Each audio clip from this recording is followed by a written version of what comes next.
I'm going to tell you some things about clocks, so the next time you see a clock, you can go, So let's go to the past, all the way back to the last time that I felt happiness, 5,000 years ago in ancient Egypt. The first clocks were extremely sophisticated. They consisted of a stick in the ground. The sun would then shine onto the stick and create a shadow that corresponded to a time. And these worked great for a while, until people realised that they didn't work at night. If you didn't know, when there is no sunlight, there are no shadows. Unless you have a candle, in which case you now control the time. Just make sure you don't do anything crazy with it. Why have you done this to me? After that came the water clock. You would put a bucket of water up somewhere, and then another bucket of water below it.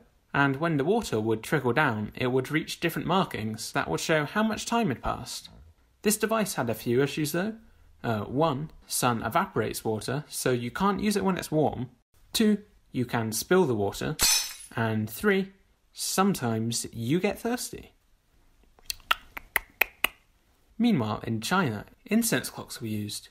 They released a smell that changed periodically to show how much time had passed. I think that concept is quite funny. Like, I'm just imagining, "Ooh, honey, it smells like bacon now. It must be time for bed."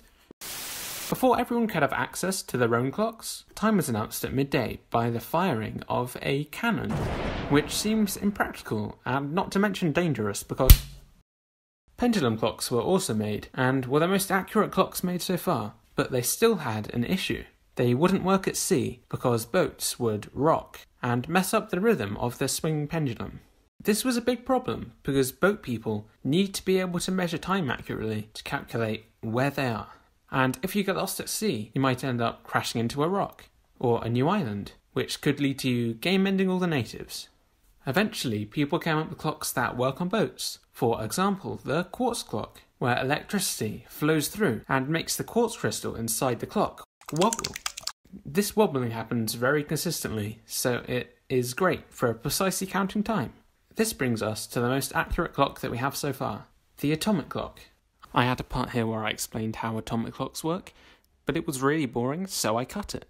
Anyway, but your phone is probably calibrated to the atomic clock. So look at your phone. Now back at me. Now look at your phone. Now back at me. Where did I go? I'm behind you. Okay, so that's everything I have to say about clocks and the history of timekeeping. I also make other videos, so go and watch one so I can feed my wife and kids. To a bear.